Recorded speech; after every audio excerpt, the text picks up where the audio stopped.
Hello friends, and welcome to the Hanged Man in the Moon. If this is your first time here, welcome. Thank you for coming. I'm pleased to meet you. If you've been here before, thank you for returning. I'm truly honored. Friends, if you are a returning visitor, you know that this is my video series in which I use tarot and oracle cards to explore topics related to living the intentional life. And let me ask you a question. What do you think is the most important thing to do or know when you want to live life intentionally? Well, if you ask me, I would say the most important thing to do and the most important thing to know are basically the same thing. Yeah? The most important thing to know is ourselves. The most important thing to do is to discover who we are. You might think, I know who I am. I'm this name. I am the person who likes this. All of those things that we so readily express to explain who we are not who we are. They're just labels. They're just ways to put ourselves in boxes.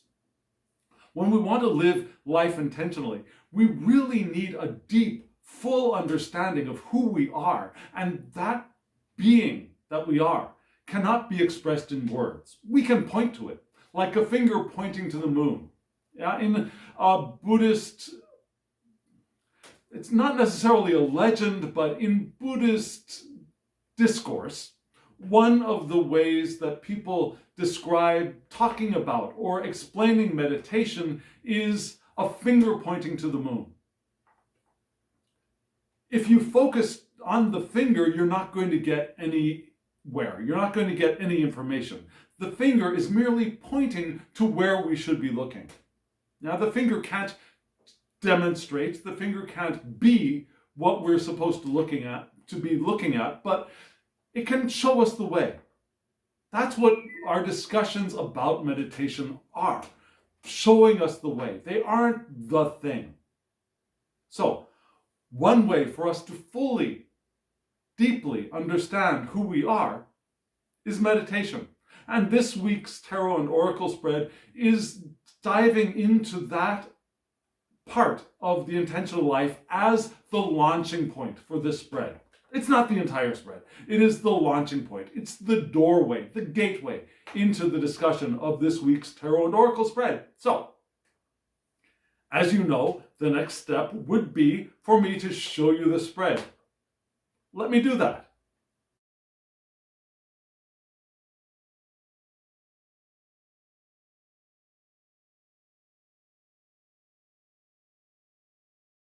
This is a beautiful spread, isn't it? And it's new. The new moon has come and gone, and I've changed out my decks. Now, if you have been here before, and if you've been here for quite a while, if you've been following along with me, you might recognize one of these decks. I have used it before. And if you're curious about these decks and who created them, as usual, there will be a short video at the end of this video giving you that information. And as usual, there will be links below if you are interested in going and checking out these decks or purchasing them on your own. Now, warning, 2 of these decks might not be easily purchasable outside of South Korea. So, if you are interested in purchasing the South Korean decks, there are 2 of them that are created here in South Korea, then contact me and I can help you if you need that. I think they are still both available on the market. So let me know if you want help and I'll be willing to help you with that. So we just saw the spread. And if you are new here, let me give you a brief overview of what we just saw. There were 3 cards in the center. Now those are from an oracle deck, and they give us the main idea, the thesis statement for the spread. And then around those 3 cards, there are 4 barely visible inquiry cards, cards with questions on them.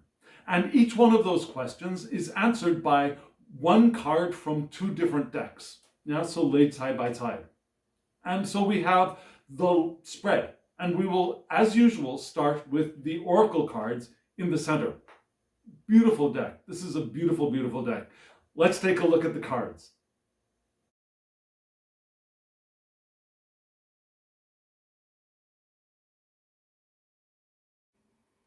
Isn't this a beautiful, beautiful set of cards? Now, this set of cards is from an oracle deck created by, I believe, a Korean American woman who comes from a lineage of Korean shamanism. And she uses what she learned from the shamanism native to Korea to create this gorgeous deck.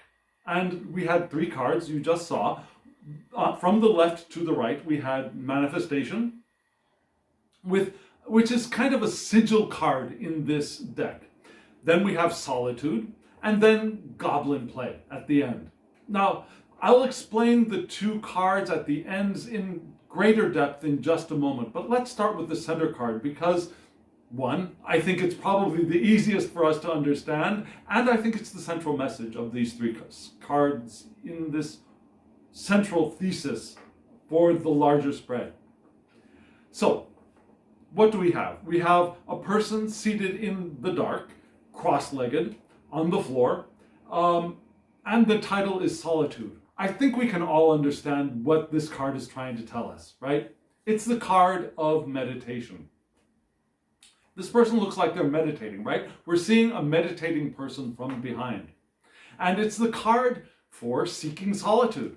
It's a card to disconnect from the external environment, or what we perceive as external environment, and to introspect, to look within. It's a card for going deep and finding the quiet that resides naturally within each and every one of us. It's the card of reopening our connection with the eternal self, with the divine self. It's also the card to slow down what we're doing.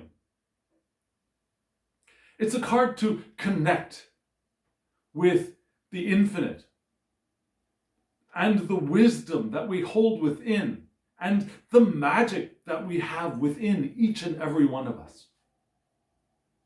So this is our entryway. This is our portal into the spread, I believe. And what are we reminded to do? We're reminded to meditate. We're reminded to find a way to connect with the fullness of ourselves, with the fullness of each and every one of ourselves. Why? Why is that important when we want to live an intentional life? Because when we're too distracted from what's going on around us, we are not aware of our connection to intention. We're not aware of how open we are to the powerful flow of intention through our lives, around us, carrying us forward. And it's when we are open to that power that we are living intentionally, fully intentionally. But we often get distracted and we often cut ourselves off from our own power. Now this card reminded us of the truth that we are magical beings. And it's from that magic that we manifest in the world. We are magical. We have divine power. And with that power, we set experiences, things that we want to create in our lives. Love, relationships, artistic creations, jobs we want to have or do, vacations we want to go on, experiences in our lives. We set all of those things on the current of our intention, and we flow with intention towards those experiences. And we move to them much more readily, much more easily when we are open to the powerful flow of intention and that magic which carries us forward. And meditation is the best way I know to do that. And this card, I think, is reminding us of that, to meditate. Now, remember, there are so many different kinds of meditation. Are you one of the people who believe that they cannot meditate, that meditation doesn't work for them? Well,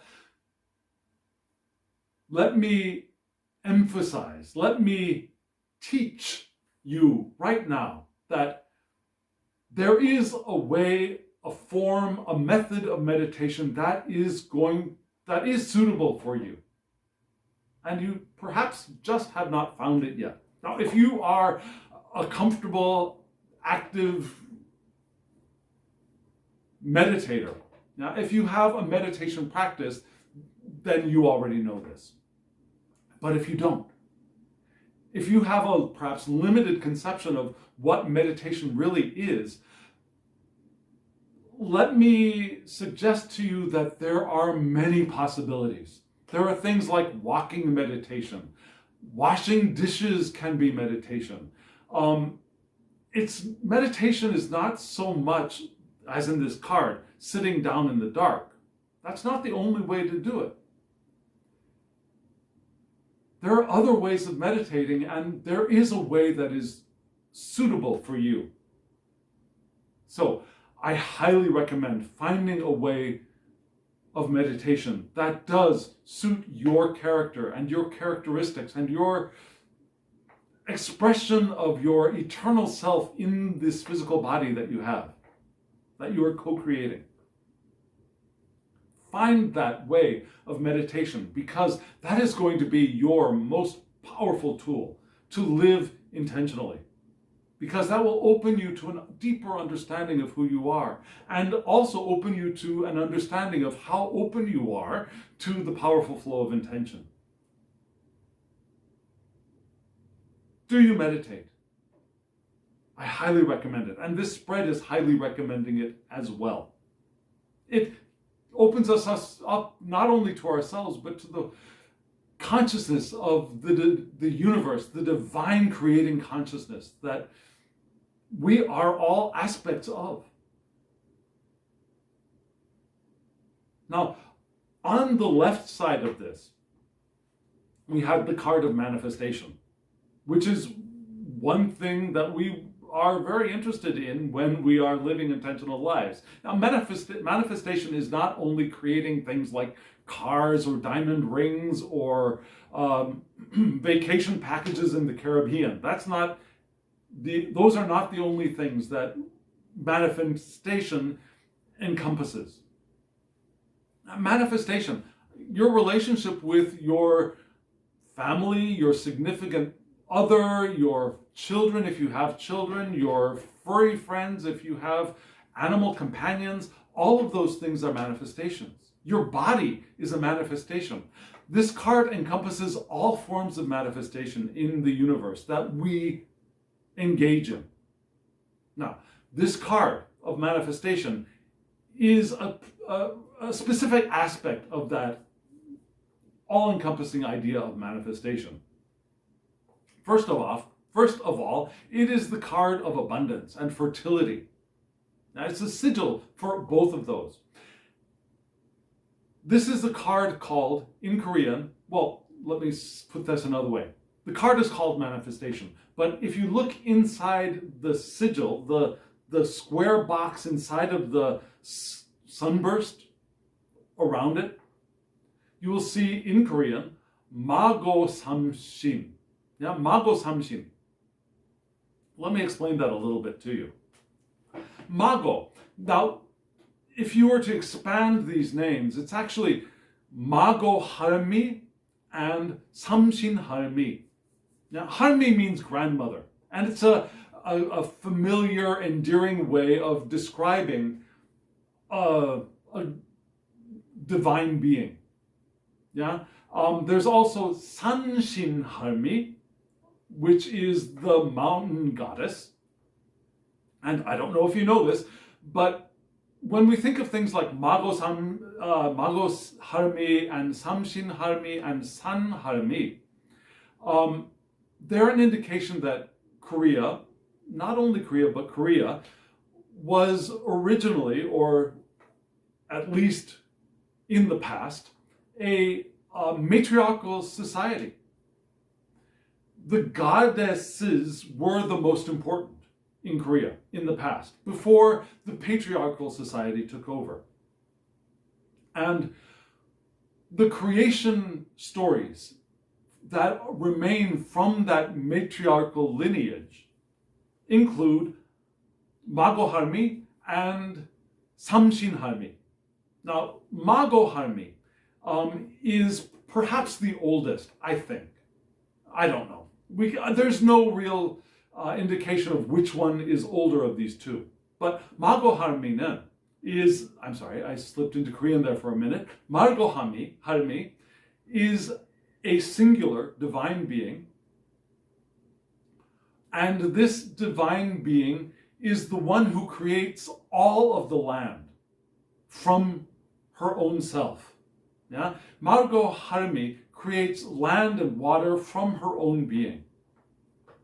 Now, Samshinhami is not one god, but it's the Korean form of perhaps the triple goddess. However, in the West, where we have the triple goddess of the older woman, the mother, and the young woman, and I want to avoid, personally, I don't like words that have some of the negative connotations of describing the older woman and the younger woman. So let me, in my lingo, describe the triple goddess as the young woman, the childbearing woman, the child nurturing woman, and then the older woman, the wise woman.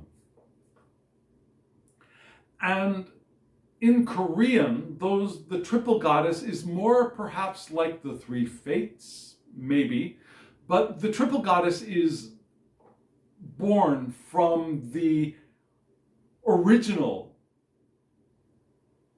the first goddess, the goddess without form, the goddess who gives birth to everything else without a male companion. Yeah, the masculine is born from the feminine, of the feminine's divine power, and the masculine is born, and directly also these triple goddess, these three Samshin. Sam means three, Shin means goddess, Harmi, grandmother. And these triple goddesses are also the creation of the world goddesses as well. So we've got two different ways of understanding the creation of the planet that we live on. And that's what this card is pointing to. Yeah? The birthing of the world is the original manifestation, isn't it? So we have this beautiful, beautiful card of manifestation, of fertility, of abundance. You can see how that comes from this idea of the triple goddess birthing the earth, or the one goddess birthing the earth. Fertility, manifestation. The blessings of a new beginning as well. Now, because these goddesses gave the beginning to everything that we are experiencing. Now, the element for this card is very interesting. The element for this card is metal. And metal for this creator is an element of the Ice Queen. Kind of like perhaps the Queen of Swords might be in the Rider-Waite-Smith deck. In East Asian philosophy, alchemy, instead of 4 elements, we have 5. Yeah? In the West, we have fire, water, air, earth, and there's also the fifth element of spirit or ether, which is sometimes added to the 4. But basically, we usually think of 4 elements: fire, water, air, and earth. In the East, we have 5 elements of actual physical objects. Yeah, we have. I'm sorry, I'm going from my Korean, and just give me a moment to translate. Hwa. Okay, so fire, hwa, su, water, mok. Mok is tree or vegetation. Gum, metal, gold, but metal, and to, earth. So we have fire, water, tree, now living matter, tree or wood, metal, gold, and earth. And so this card, the manifestation card, is the card of metal, which, again, for the creator is the Ice Queen. Because this manifestation can have a shadow side to it, according to the creator. Yeah? When we get into manifesting, we can sometimes get a little bit driven.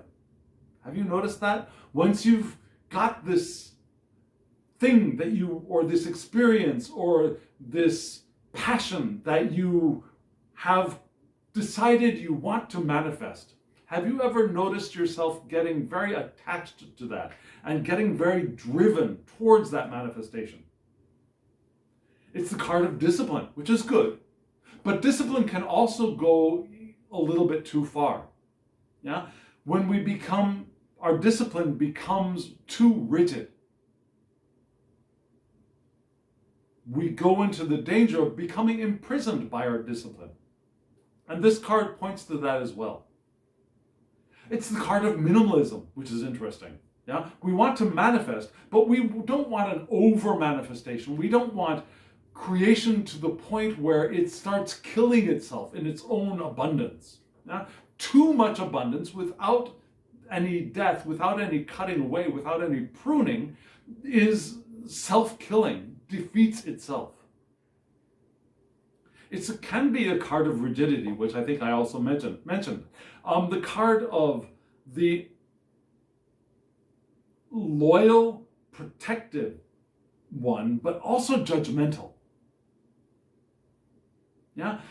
Have you ever noticed that somebody who is loyal and protective can sometimes go farther and become judgmental of everything else?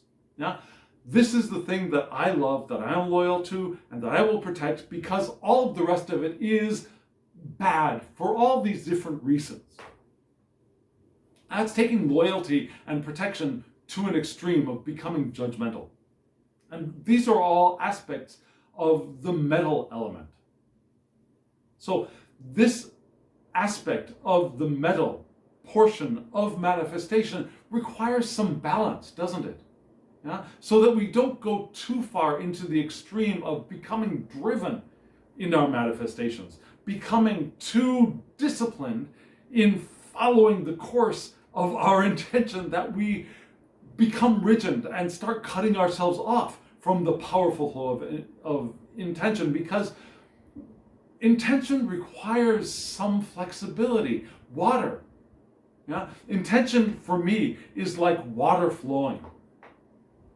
And sometimes our drive to manifest becomes metallically rigid, which cuts us off from the flexibility that we want to have, the openness we want to have when moving with the flow of intention. Notice that I'm not describing intention as this highway that goes straight ahead and we want to stick to it.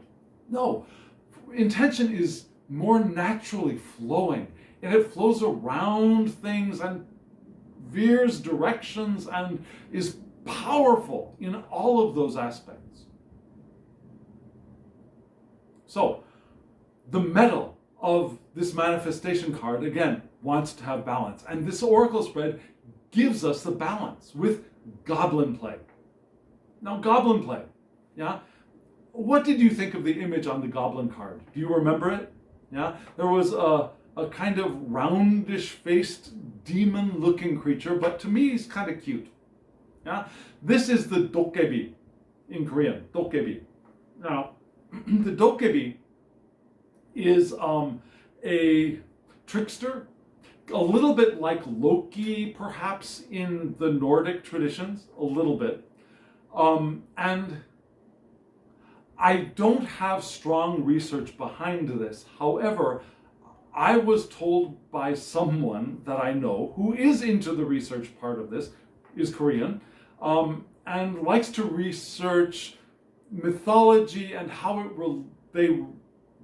mythology and how that mythology relates to ancient history, and how ancient history is often brought forward in our mythology, and that history is transmuted into forms that are easy to remember and easy to transmit verbally, orally.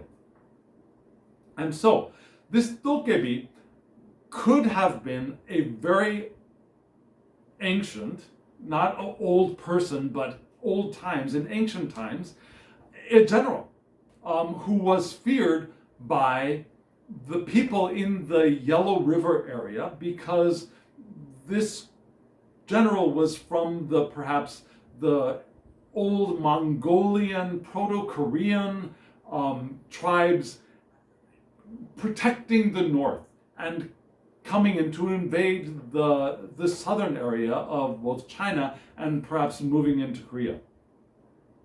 And for the Yellow River peoples, this became a demon. Yeah, this general was so fearsome, he became a demon. But this demon for the people that were in the north was a protective demon, a trickster demon perhaps, but a protective, helpful, a demon of manifestation.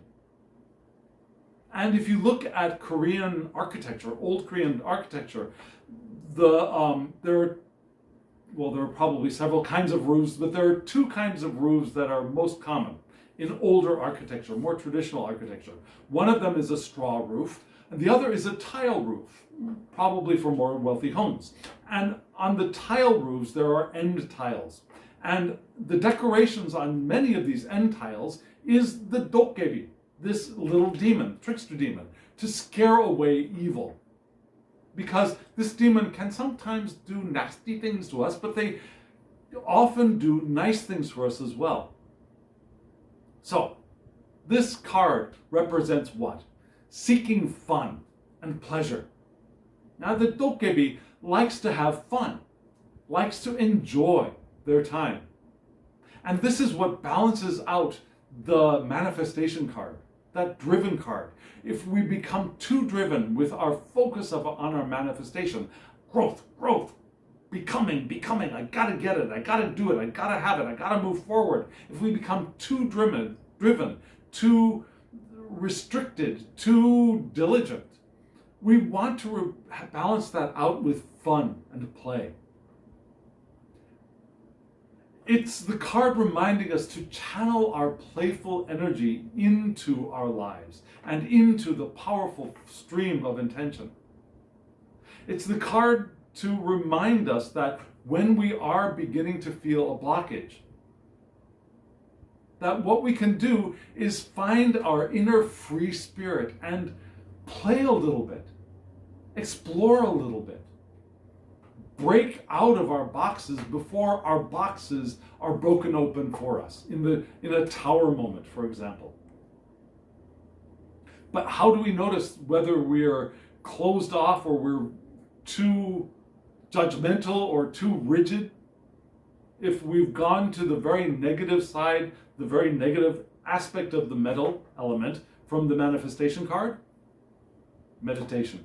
Meditation is what gives us the opportunity to understand who we are, where we are, and how we are expressing ourselves in the world. And it's through meditation that we will notice how playful we are allowing ourselves to be. Because sometimes we forget. We forget because we're so focused and driven and wanting to do something, we forget that we can have fun while we're doing it as well. The Goblin Play card is also the card of easy manifestation. We don't have to work so hard. And often when we find ourselves working hard to move with intention, what we're actually doing is turning our metaphoric boat on our metaphoric river of intention upstream and going away from what we actually want. The flow of intention is much easier, is much more enjoyable than we often believe it is. And we want to move easily, playfully, downstream with our intention. And we can do that. But again, a lot of the time we get fixated on the goal. forgetting that there are no goals to these lives that we are living in this physical world. That's an illusion. There are events, there are experiences that we want to move towards, certainly, but we don't move towards them to stop. We move towards them in order to understand something new, to move forward to something else. There's no goal, there's no destination in these lives that we're living. Because there is no end. There is no endedness. And what we consider to be death is not an end, but rather a transition into another quality, another manifestation of our never-ending stream of intention.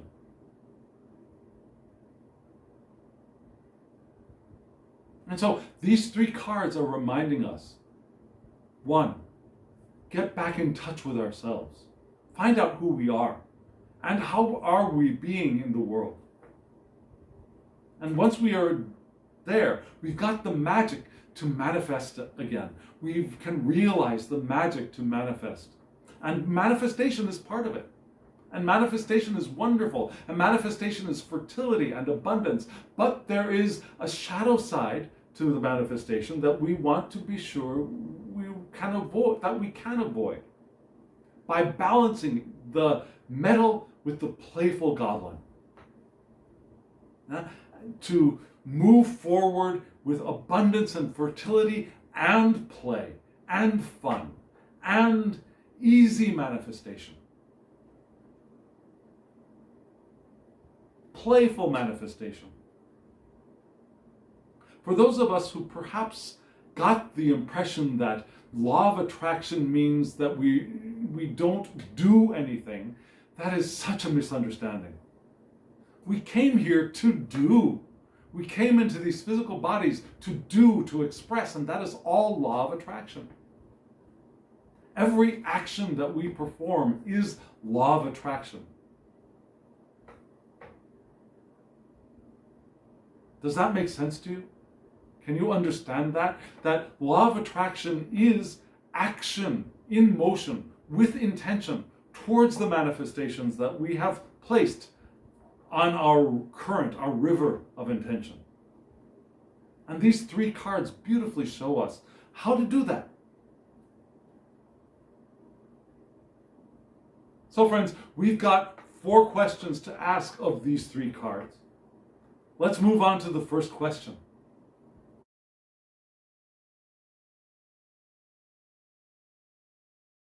The first question is, what can I give? What do you think? What can you give? This physical universe is a co-creative experience.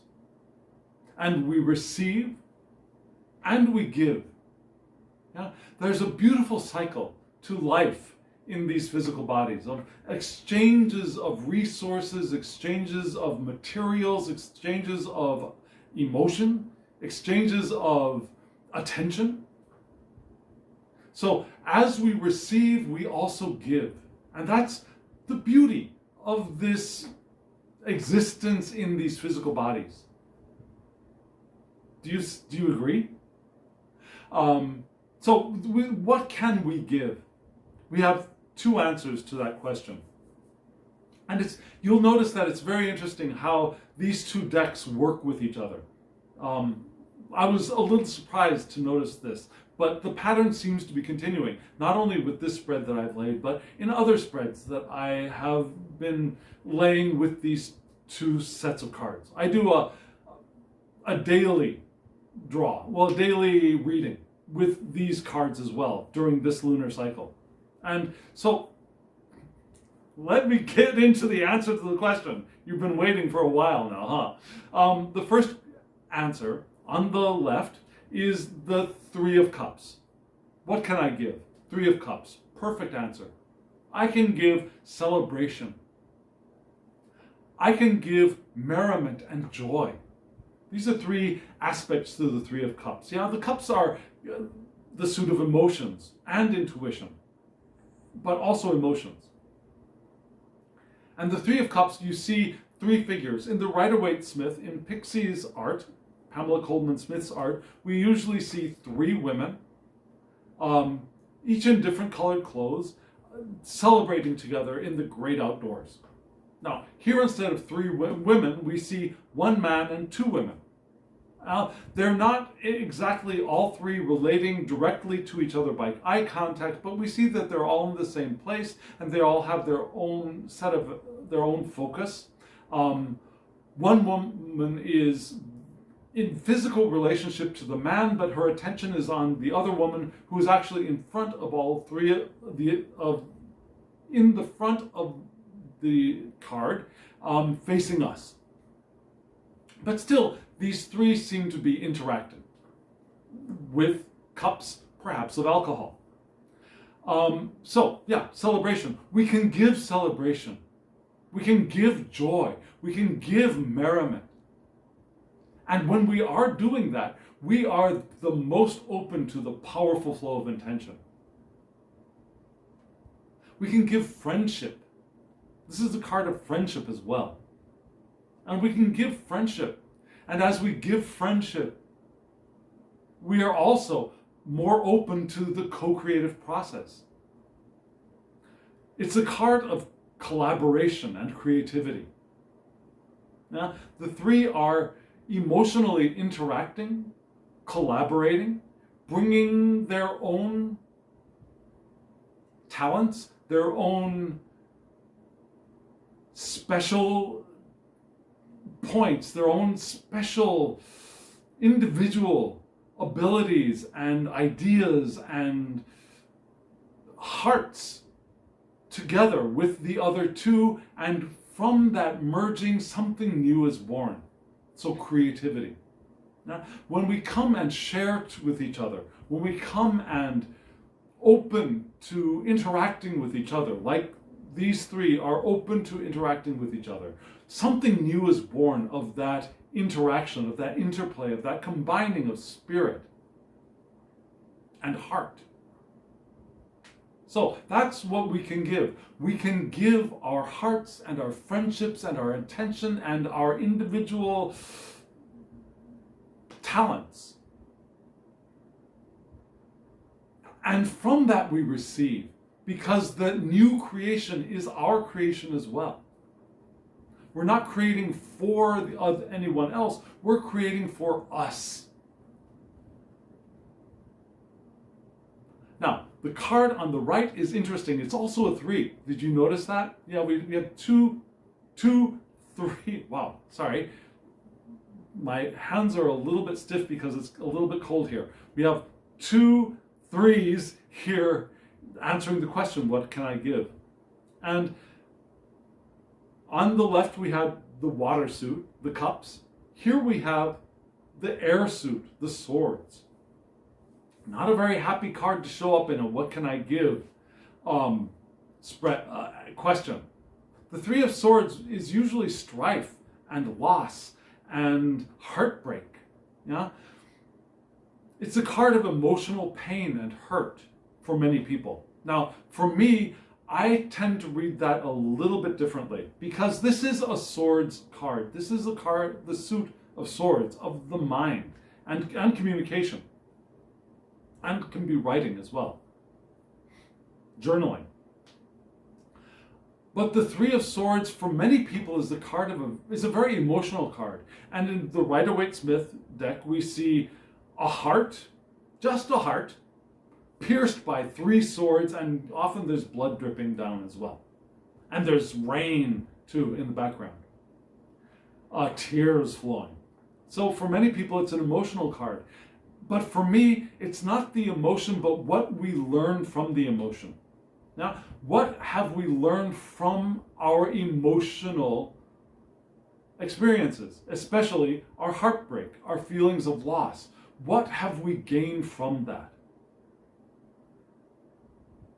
What have we gained from our sorrow, from our grief? There was a purpose for that experience. We have grown from that experience. We've grown emotionally, certainly. We've also grown mentally. We've gained a deeper, more complex, a fuller understanding from those experiences, from the time, in comparison to the time before we had that experience, before we had the experience of sorrow or grief or heartbreak. Before we had that experience, our concepts, our understandings were probably much simpler. But after that experience, we've added another layer of understanding, and so we've grown. And it's from that growth we can share that understanding, that new perception. We can give that as well as we collaborate with each other. And that could bring more richness to our collaboration as well. Now, the growth that we experience from our heartbreak, from the pain that we suffer. Have you suffered pain? Have you suffered heartbreak?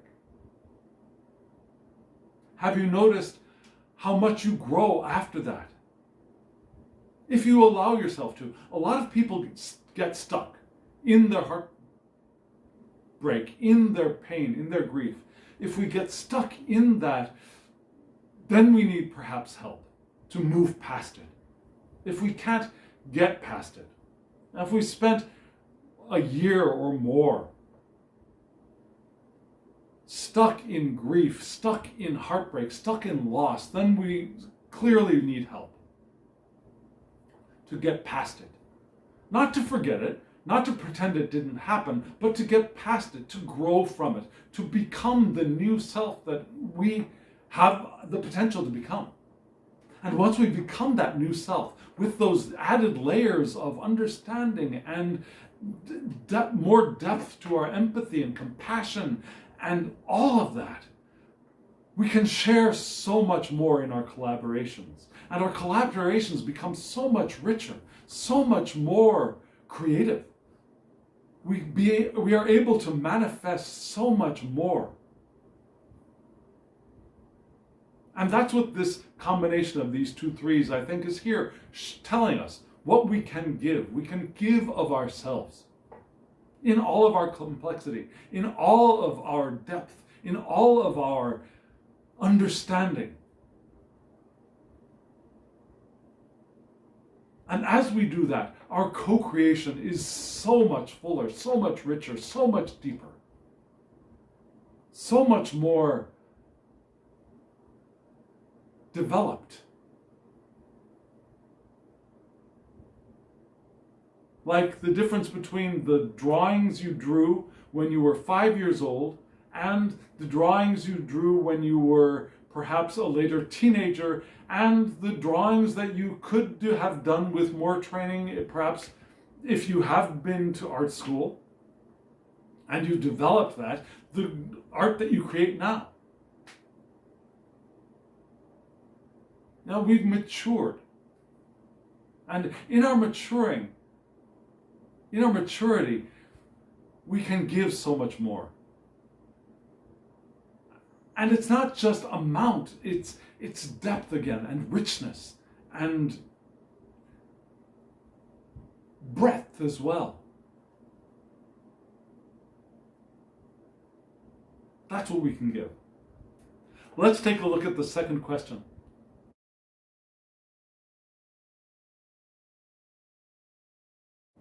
The second question is, what am I attracted to?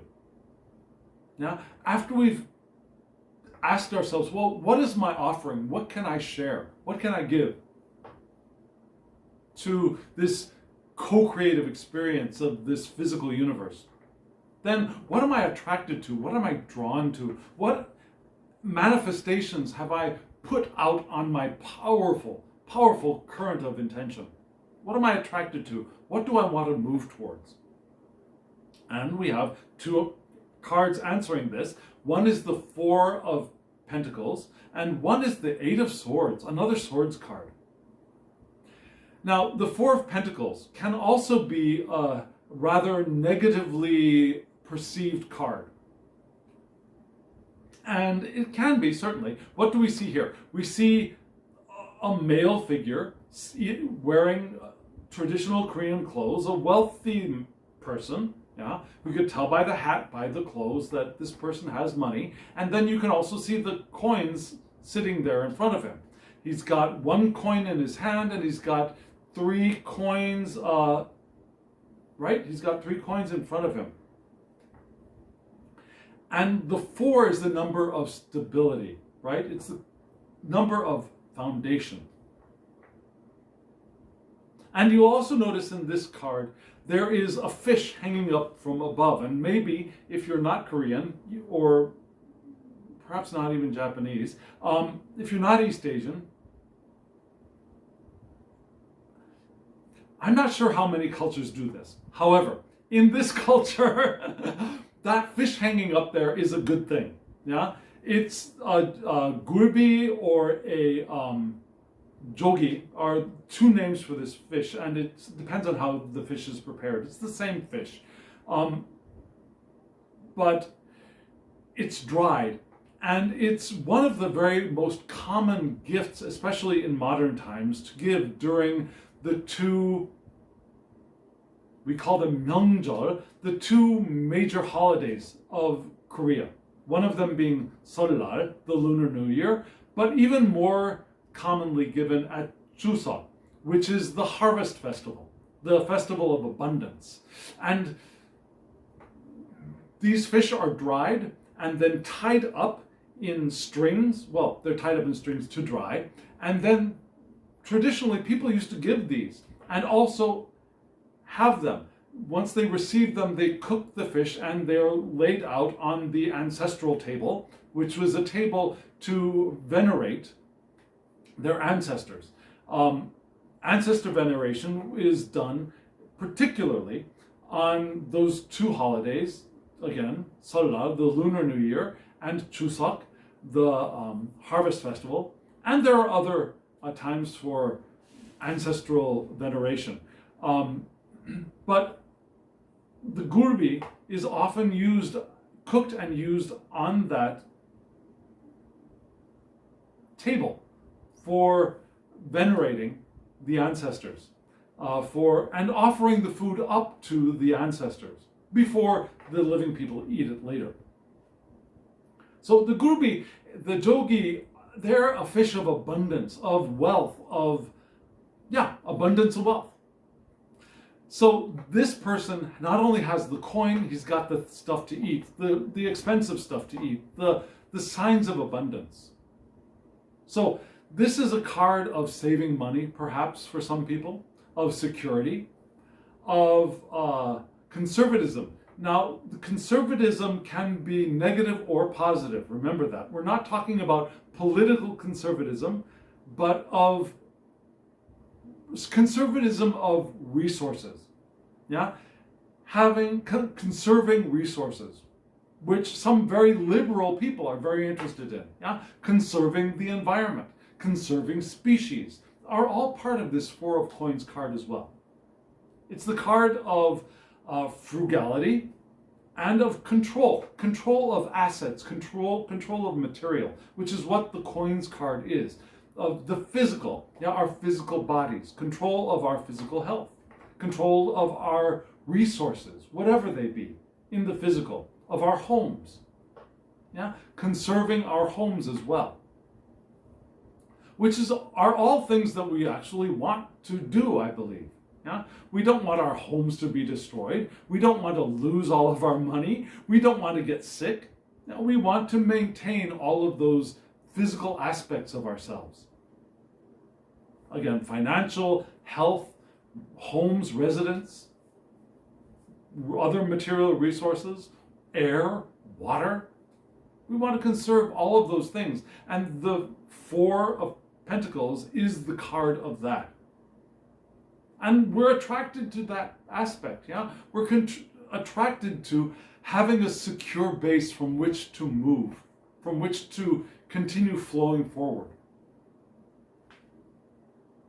Now, it also has a shadow side. And most people focus, I think, too much on the shadow aspect of the 4, which for me, if the 4 of Pentacles is reversed, would certainly be this idea of the miser, Yeah, the greedy one. Yeah, being too attached to their possessions, not security, but Scrooge. Yeah, not allowing themselves to spend or to give or to share. Yeah, going beyond stability to greed, which is again the shadow side of this four. But it doesn't have to be the four of Pentacles in all situations. And I don't think that's what this card is indicating, answering this question. We aren't attracted to being Scrooge. We're not attracted to being greedy. Scrooge wasn't attracted to being Scrooge when he was young. Yeah, he grew into the greedy one by his attraction to something else.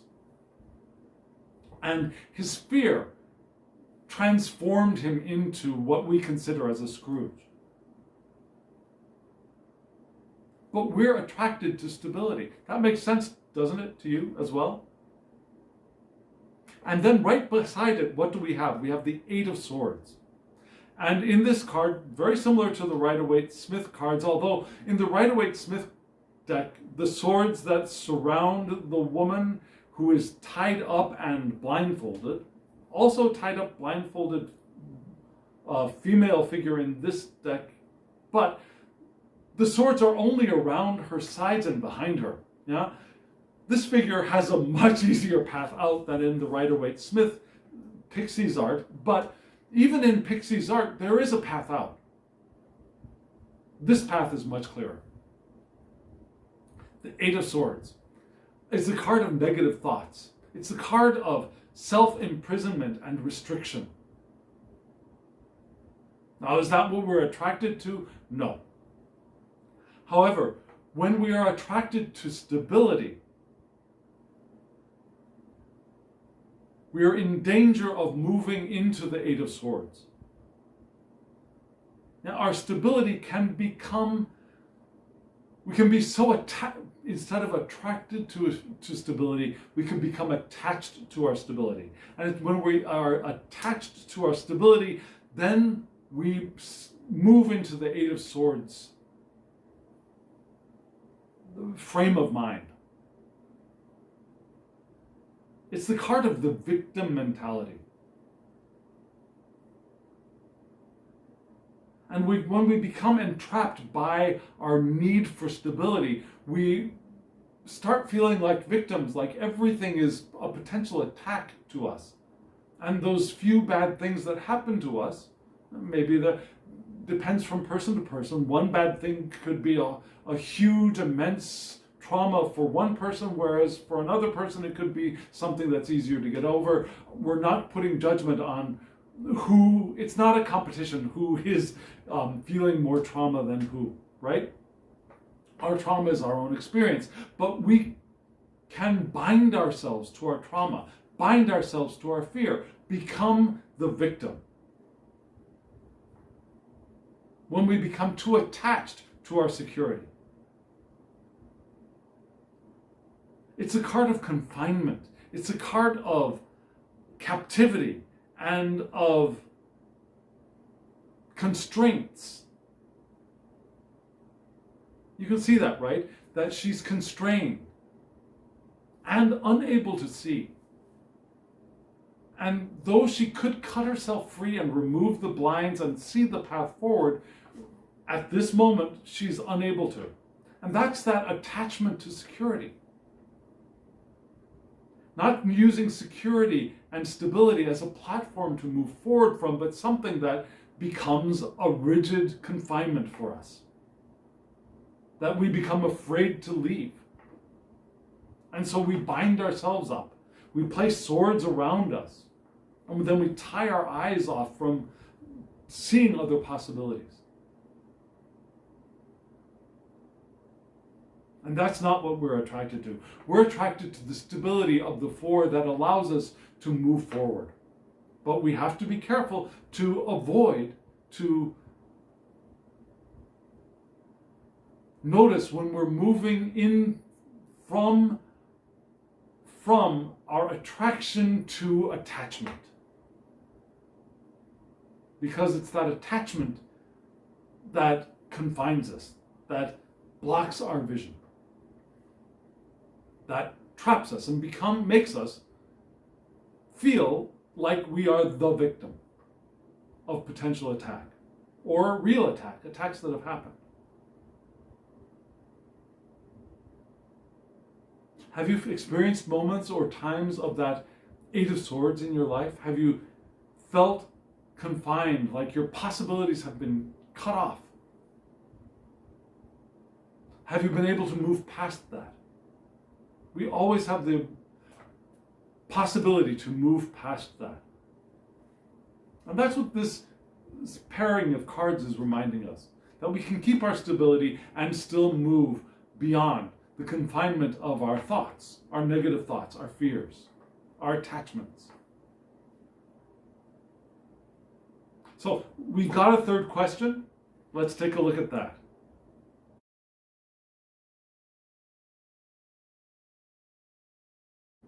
The third question is, what is my body trying to tell me? Our bodies are great indicators of how open we are to the powerful flow of intention or how restricted we are. Now, we get a sense of that. And meditation, that first card in the first oracle in the oracle deck, that central card in the 3 oracle cards that were the thesis statement of this spread. Now, that meditation is how we know what our bodies are telling us. When we're distracted by events and situations and stuff around us, we're not paying attention fully to our bodies.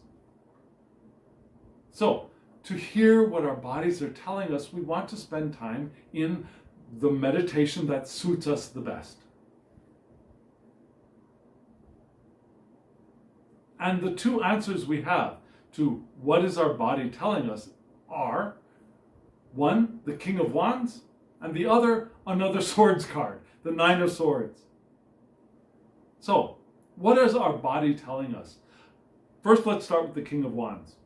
Now, one thing I love about the tarot cards on the left of the presentation I'm showing you here, the ones with the white space. Do you notice the 2 bars on the sides of the cards? Now, in the Cups cards, they're a blue. In the Pentacle cards, they were a green. In the Wands cards, they are a red, a deep maroonish red. Now, and in, what am I missing? Cups, Pentacles, Swords. Oh, Swords. In the Swords, they are, I think they're a yellow.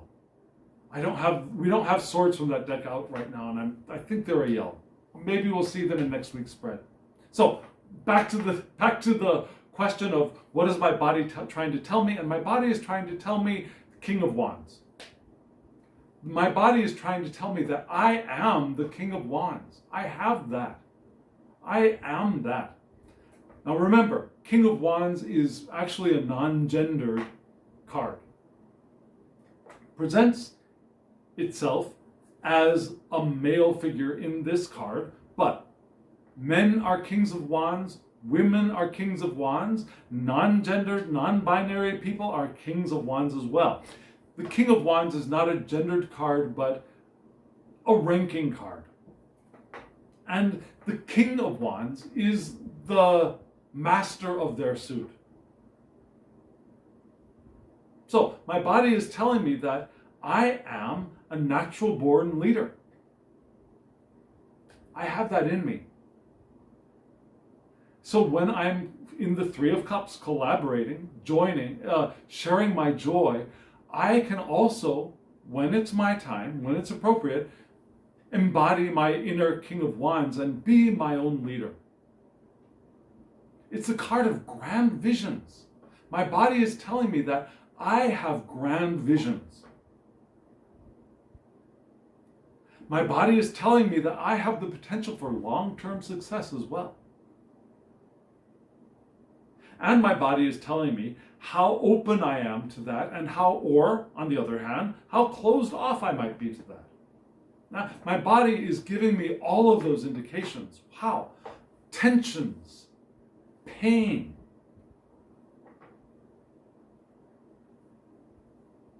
Those are two great indications, yeah? When we feel tense, when we feel tightness, when we feel pain in parts of our bodies, those are indications that we are not fully open to who we are and expressing our King of Wands, our leadership, our grand visions, our long-term success.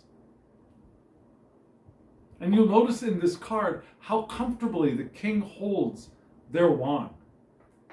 Now, beautiful hat, beautiful garments. You'll notice that these garments are easy to move in, right? They are loose-fitting.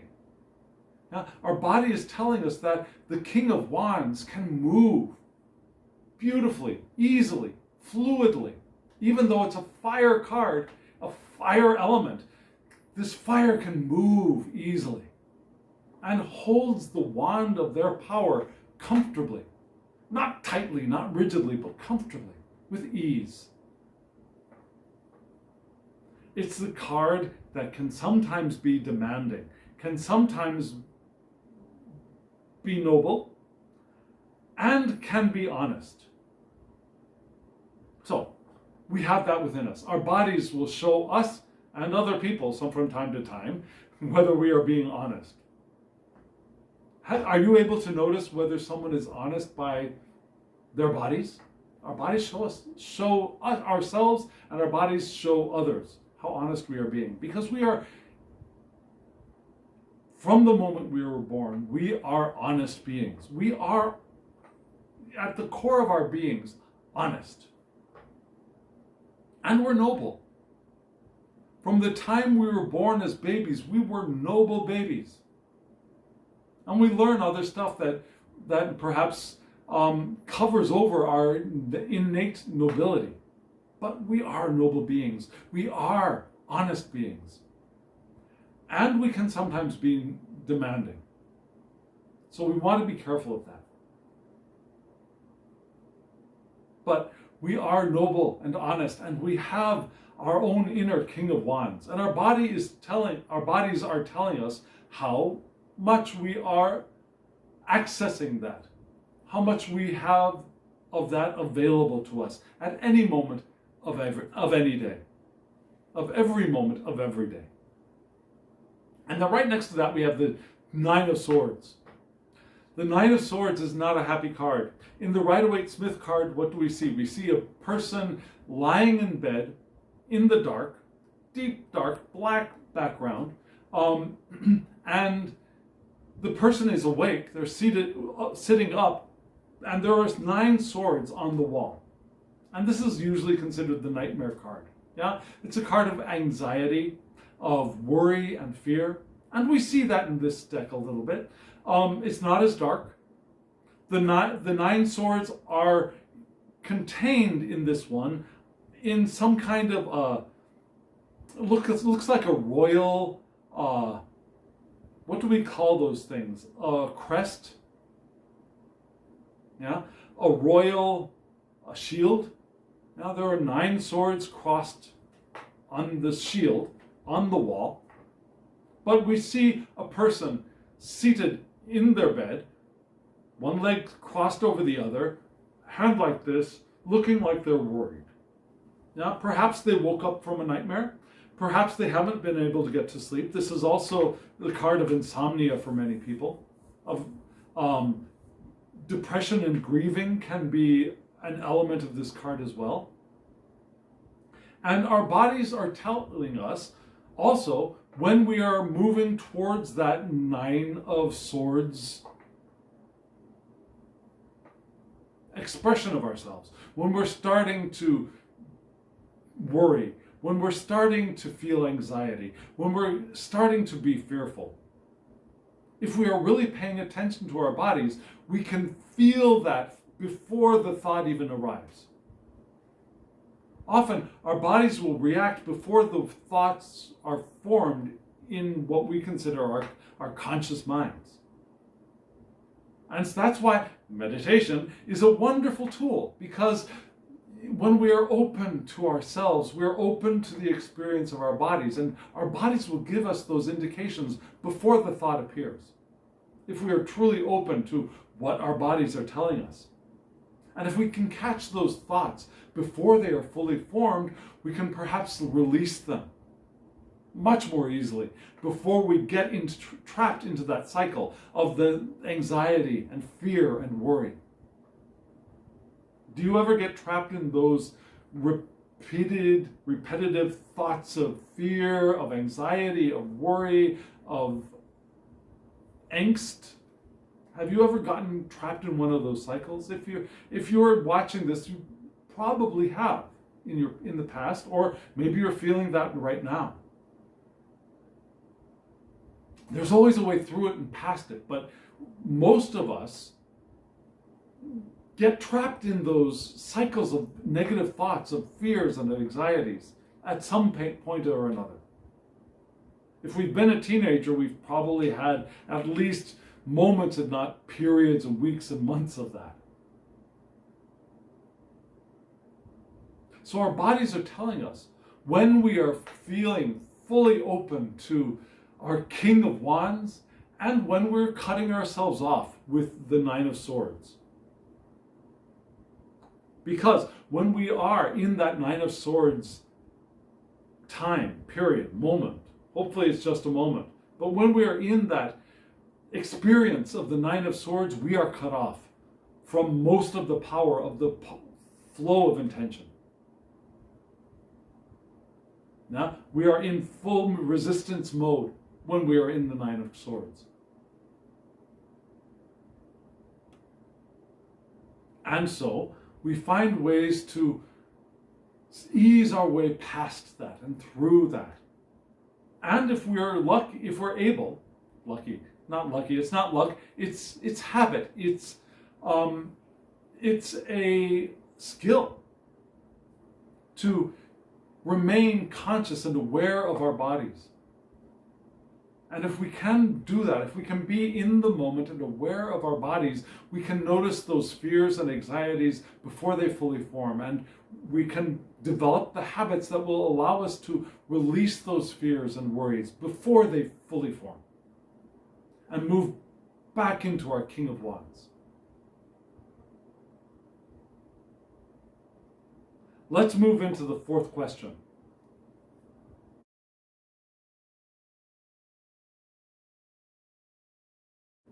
This fourth and last question is wonderful. How can I shine more brightly? Before we get into that, first, let's do a brief review of where we've come so far. Now, we have the 3 oracle cards, which reminded us to meditate, or to find a way to get back in touch with the fullness of ourselves, with our divine connection, and the power of manifestation that resides and flows from there. Because when we are there, we have the power to manifest. But we want to balance our desire to manifest with our desire to play. Now, too much play is not good, but too much focus on manifestation, the serious side of manifestation, is not good either. We want to balance and integrate both of those. And meditation helps us to do that. And then we remember that when we are there, we can give. And what can we give? We can give our emotion, our joy, and also what we have learned from the pain we have suffered. And then we move from what can we give to what am I attracted to? And I'm attracted to stability. Being aware that it's stability and not attachment to it that I'm attracted to. Yeah? My stability is a launching point. But when I get too attached to it, I can cut myself off from the powerful flow of my intention. So I'm attracted to my stability, and then what is my body telling me? My body is telling me how powerful I am, or how cut off I am from my power in the Nine of Swords. So, how can I shine more brightly? As my King of Wands, who is comfortable with my stability, with my foundations, and I'm giving joy and love, and also what I have learned from my pain. Now, how can I shine more brightly? And what do we have? We have the Four of Wands. And in this card, we have a reflection a little bit of, a reminder of the Three of Cups to me. Even though this is a Wands card, which is cups and wands for many people they don't get along. Yeah, they are in conflict, water and fire. They are antagonistic elements for many people. But in this card, we see a reflection. We see a pairing to the Three of Cups in a way, in a very traditional way. Now, the Four of Wands in a standard Rider-Waite-Smith, Pamela Coleman Smith's art, we see four wands stuck in the earth with laurels or bunting connecting them, with fruit on the ground, and we see people off in the distance, perhaps coming to these wands, perhaps a celebration area. Yeah, it could be the marriage card for some people, but definitely it's a card of celebration. Coming out from the castle, the figures, I believe, also have laurel wreaths on their heads, coming out for celebration. It could be a milestone. Joy, harmony, familial bliss, not the bliss of the Ten of Cups, or even the Ten of Pentacles, or even those two. The Ten of Cups or the Ten of Pentacles are often seen as familial bliss and harmony and stability, but there's familial bliss here, that in the Four of Wands, that gathering together to celebrate some nice thing. And in this card, what do we see? We see four people, a family. It looks like perhaps a father and a mother and two children, two female children, it looks like to me. And they're playing a game. This game is called Yut. Yeah, in Korean, Yunnori, Yut game. Well, anyways, the game of Yut. And in this game is often played during the Lunar New Year, but it can be played at other times. Some families play it at Chuseok, other families play it at other times, but I've seen it most commonly played during the Lunar New Year festivals. Kites are flown, Yut games are played. And in this game, there's a board that's got markings in the form of a square, but they're dots. Yeah, they're little dots that people move their tokens or their pieces from dot to dot, and they try to get to the center. The first one to reach the center wins. But how do they move the dots around this board? Is by tossing these four sticks up in the air. And the sticks have a side with markings and a side with no markings. And how many sticks land with the side with markings facing up, that's the number of spots you're able to move. So if no sticks show the markings, then you can't move. If only one stick shows the markings, you move one spot. Up to 4 spots, right? So this is the game of Yut. And it's a lot of fun. Families play it. Some families gamble with it. But so we get this feeling of people gathering together to play. So we're reminded of the playful goblin. We're reminded of the Three of Cups, all here. Yeah? Celebrating, playing.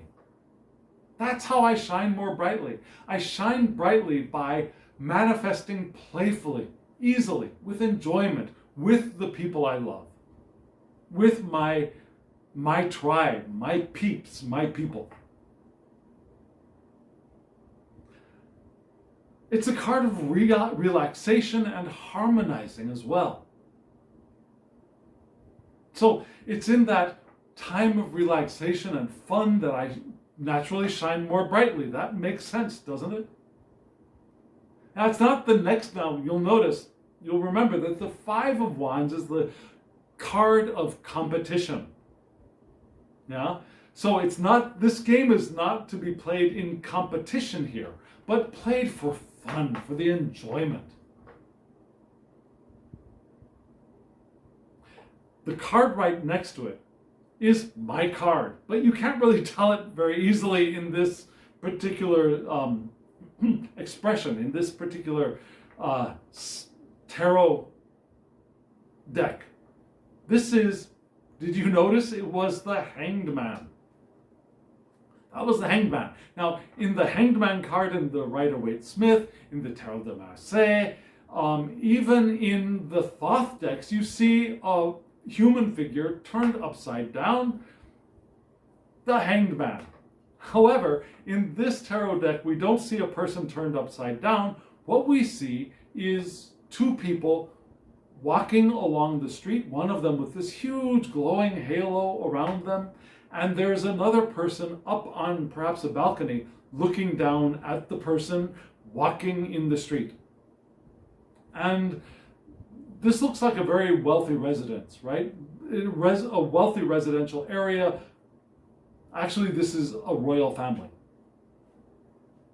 And in this card, this is Siddhartha Gautama, now the human that will eventually become the Buddha, walking away from their family.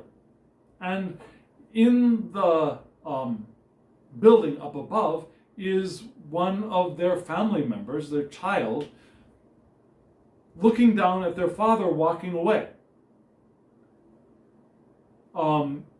And this is the card in this deck of giving up, of leaving behind family and money and wealth and tradition and stripping yourself bare. Now, is that really necessary to shine more brightly? In a sense, perhaps. Yeah, if you feel that those things are your burdens, if they are something that you are carrying forward and they are preventing you from moving freely, if you feel that your freedom is cut by those things, then yes, certainly we want to let go. We don't necessarily need to get divorced, for example, but we want to get rid of those attachments, allowing ourselves to move and allowing our partners to move in the direction of each of our individual powerful currents of intention. Now, the Hanged Man card, what is that traditionally? How do people usually see the Hanged Man card? Some people see it as a traitor of punishment, of being tortured. And that's not how we're going to shine more brightly. There's another way of reading the Hanged Man card, which is why I call myself the Hanged Man in the Moon for my tarot experience, for my tarot persona. The Hanged Man for me is the card of pause, of surrender. Surrender to what is. It's a card of letting go. Not necessarily rejecting, but letting go. Opening the hands that have been clutching to things. Letting go. Not pushing away, but letting go. And oftentimes when we let go, those things that we have let go of will continue moving with us.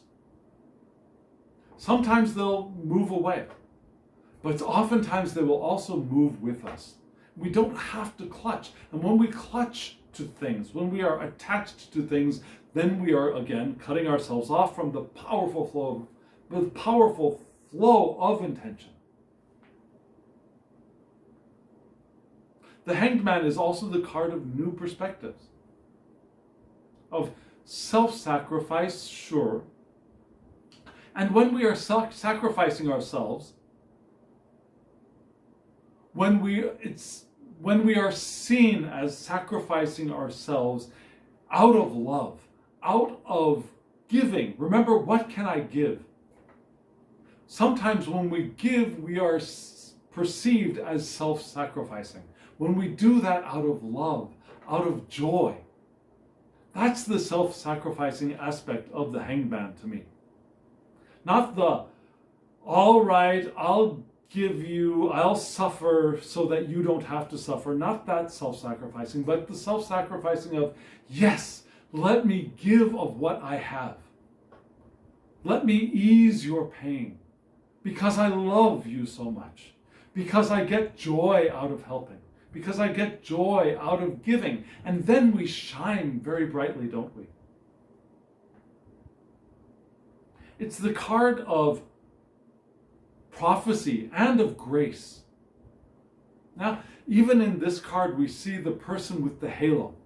Often the hanged man has a halo around their head, grace. And we shine brightly as we are filled with and radiate grace. And that's the hanged man as well. So, as we are enjoying ourselves, as we are playing with our peeps, and we get our new perspective, and we feel ourselves filled with grace, and we give, and we perceive differently, we shine brightly. And that shining can also be an expression that emanates from us as meditators.